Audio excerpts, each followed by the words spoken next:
In this video, I'm going to be answering a lot of questions from the comments, so enjoy.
Now we're going to look at how we can remove the dust filters and clean them. And right here we do have the V13, which is going to be very similar to the V12.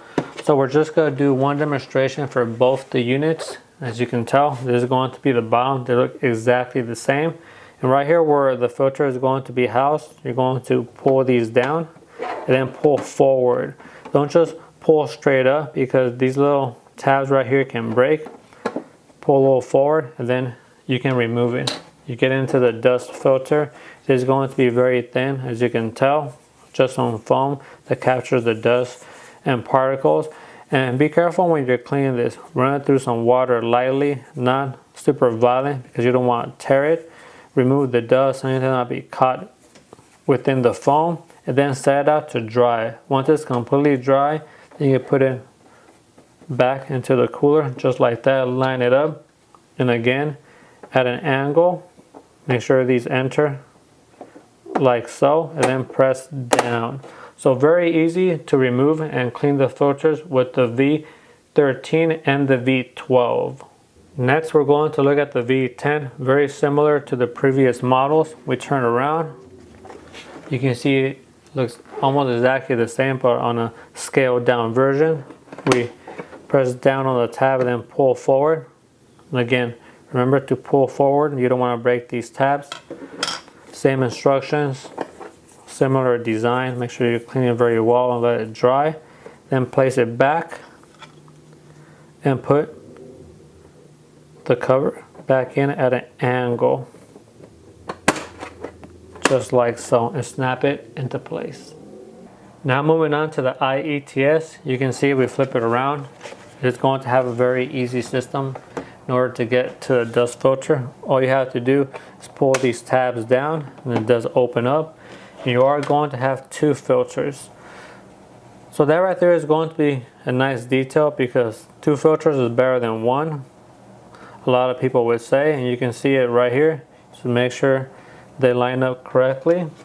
And you can run these through water and then make sure they dry up very well before you put them back to your unit. That's how you can clean them. Or you can get also spares online, some extras. I will put the link in the description. And sometimes they do sell out. I see that link doesn't show up from time to time. But if you are thinking of getting more filters, when you do see the link working, definitely go ahead and buy them before the link sells out and disappears. But as you can tell, very easy to put this back on. Just line it up and then snap it back into place for the IETS. And now for the BS1, as you can see, I do have a small screwdriver that I use to remove the 4 small screws from the underneath cover. 3, 4. Even though I did do this, we open it up a little bit, and I use a lot of force to try to pry it open. It does open up a bit where the seams are at, right here, but it definitely feels that something else is holding it down along this area. So I'm going to say that maybe they use some sort of glue to make sure the unit stays intact, or they use a different type of system, perhaps a snap-in type system that connects.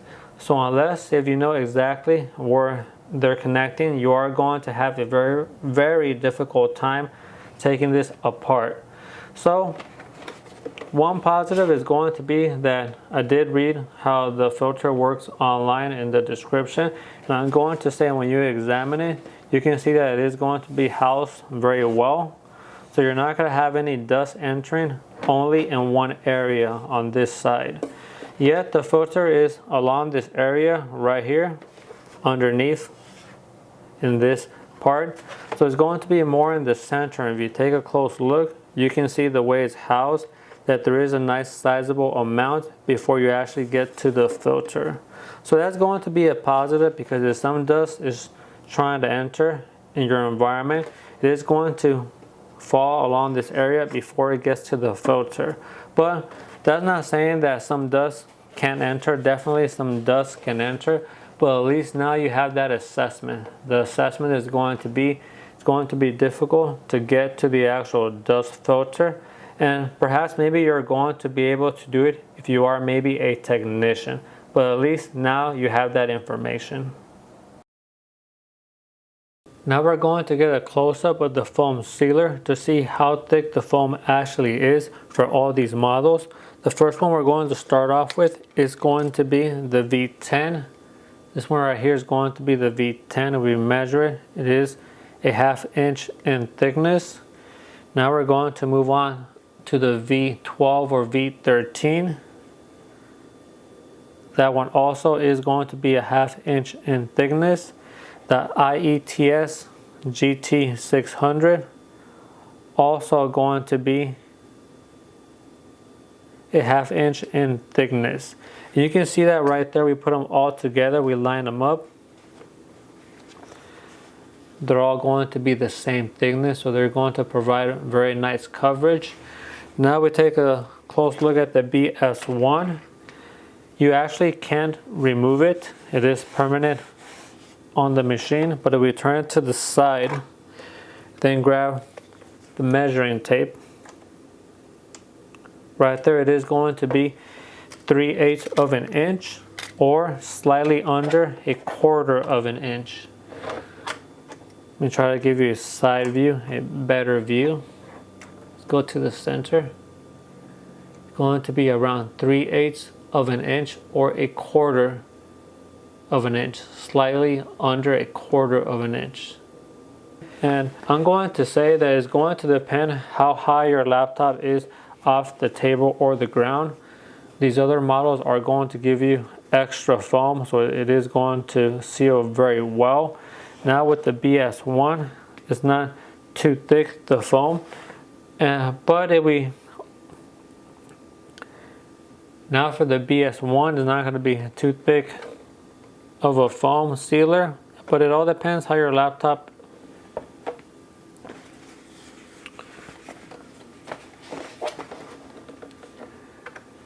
and at the end of the day, it's going to depend how high your laptop is off the ground or the table once you set it down. These other 3 models do give you a lot of extra foam, so it is going to seal very well.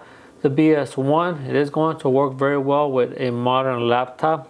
They do make them pretty close to the ground with some slight elevation. But if you do have a model that is a lot more higher off the ground, then maybe the BS1 might not be the best preference. But I am going to say that right there is going to depend on your laptop, but you can always buy extra foam and just cut it out and put it right next to your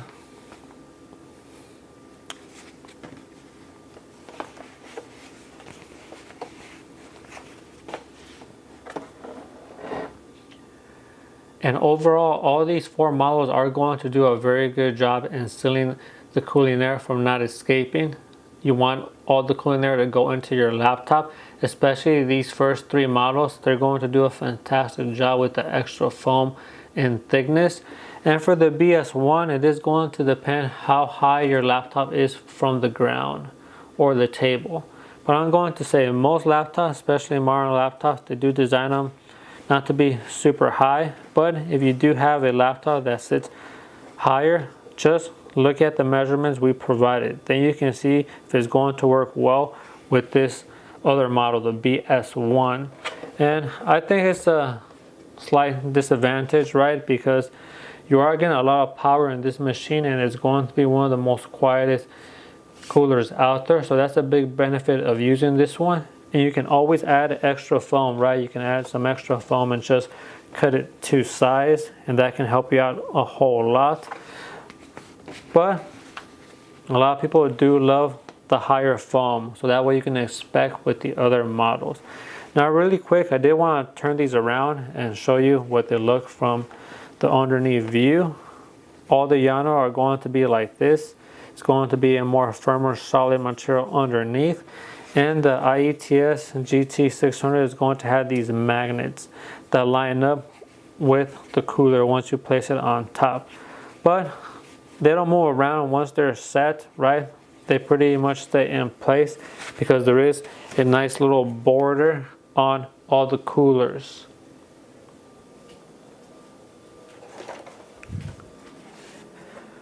I can show you what that looks like right here. You can see that there's a border right here. The Llano has a border as well, so that keeps the foam sealer in place. And the IETS has these magnets, so that's going to be extra coverage right there that holds it in place. So very nice overall. And now for this next section, we're going to be answering the question if having the cooler elevated, if it does improve the performance of the cooling power. And we are going to be comparing the V12 versus the GT600 because a lot of people requested that, so we're going to put them head to head. Now I do have the game going. It is Halo Infinite because it does use a lot of resources, and I do have a modern laptop. It's going to be a Legion Pro 7, graphics card is 4090, and the processor is a Ryzen 9. So let's get a close-up so we can see the temperature readings. And we are getting for core temp 73 currently. For the graphics card for Task Manager 62. And for the Ryzen 9 a 70 or 71. Moving on to the MSI Afterburner, we are at 70 also. So I'm going to turn on the cooler and put it to max. And let's see how well it cools down. And we're back, and the cooler has been going for a while for the V12. So let's see how well it was able to lower the temperatures with the cooler elevated. So 57 for the core temp. Then we do have 48 for the graphics card and 54 or 55, 54 for the Ryzen 9. And then for the MSI, 54, 56, 55, 54 for the MSI Afterburner. So it was able to lower the temperature very well. We're also going to lower the temp to 1600, or let's go 1400. Somebody requested 12 and somebody else requested 16. So let's go in between. We're going to see how well it manages the temperatures. Then we're going to do a comparison at the end. And we're back, and this time we do have the cooler at 14 RPMs, and I'm actually very surprised because it's giving very similar temperature readings. So I'm going to give you a close-up so we can get all the details. So core temp, it's at 57. Then over here for the Task Manager, we do have 48 and 56, 55. Then again for the MSI Afterburner at 54, 55, 54 and 55, 56, back to 54. Very similar to the previous readings when we did have it at 28. And we are at 1400 RPMs. This is very interesting to me, and I know a lot of people are going to find it as well. So actually I'm going to do something a little bit different. I'm going to lower it even more. We're going to go to 700 RPMs. And let's see how well it performs with the cooling power. We'll be back. And we're back, and like we said, it's at 700 RPM. So let's find out what these temperature readings are looking like. Let's get a close-up. For the core 10, we are at 62. Task Manager, graphics card 52. Processor 59, 58, 59. Then MSI Afterburner 59 degrees. So this right here is very impressive, and we are going to give you a nice summary at the end.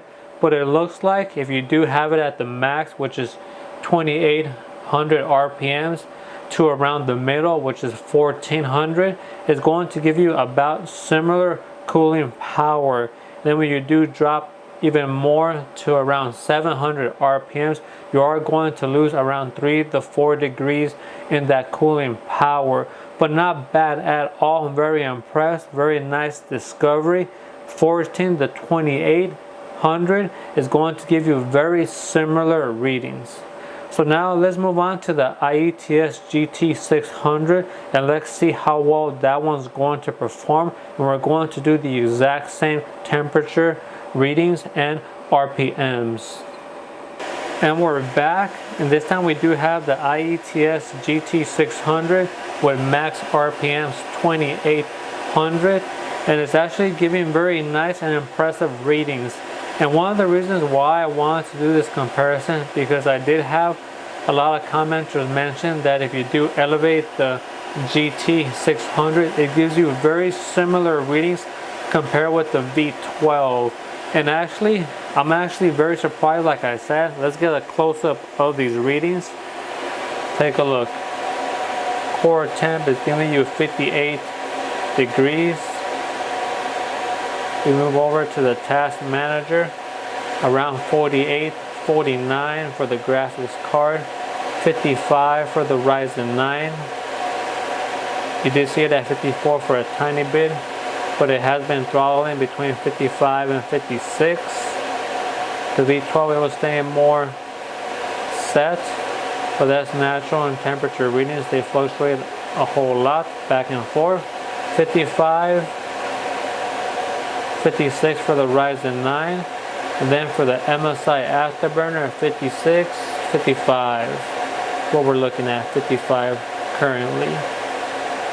So I'm going to say I'm very impressed because having the elevator does make a difference for the GT600. It can give you very similar readings compared with the V12. Now let's find out if we lower the RPMs to 1400. And let's find out how well it performs, and we'll be back. And we're back, so we have let the cooler run for a while at 1400 RPMs for the IETS GT600, and actually the temperature readings are not that impressive as compared with the V12. So let me give you a close-up, and we can see right here that it's going to be 63 degrees for the core temp. And then for the task manager, we're going to have 54 and 61. We keep moving over, and we're going to see for the MSI Afterburner at 60 or 61. Staying more around 61 at a constant. So we can see that right there, and it is going to be for 1400 RPMs. So this right here is nice information. Like I said, we're discovering something new.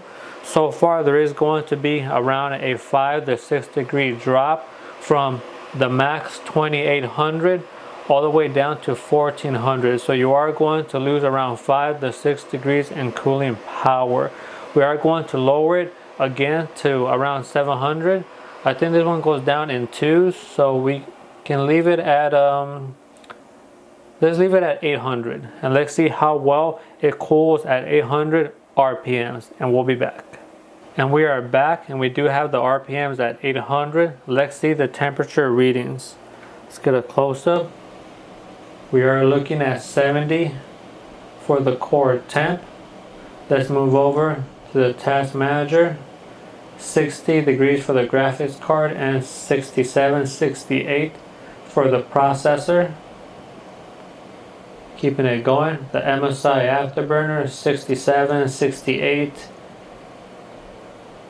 It is throttling back and forth. 67, 68. So overall, we can say that if we do go from 2800 max and then we drop down to 14, you are going to be losing around 5 to 6 degrees in cooling power.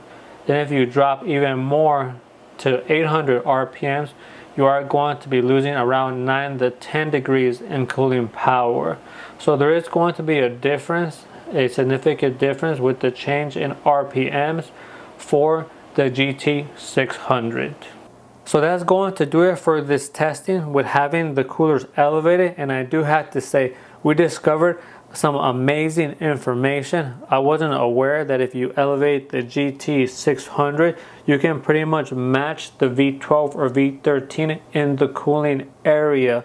And it's going to have to be set at 2800 RPMs, and maybe the difference might be about 1 degree difference. This one's slightly behind, sometimes matching the V12 or V13. So that right there is going to be very amazing discovery.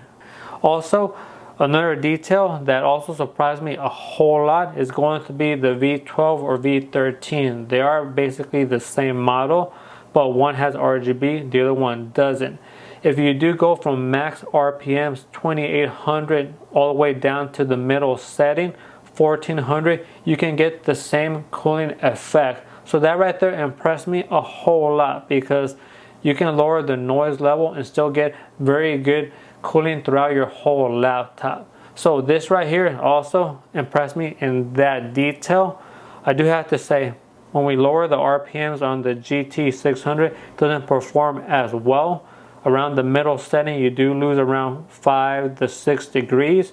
And then if you lower it all the way down to 800 like we saw, you can lose up to 9 to 10 degrees in cooling power. So that right there is going to be a difference. But if you are thinking of picking this one up for the RGBs, I love the RGBs in this one.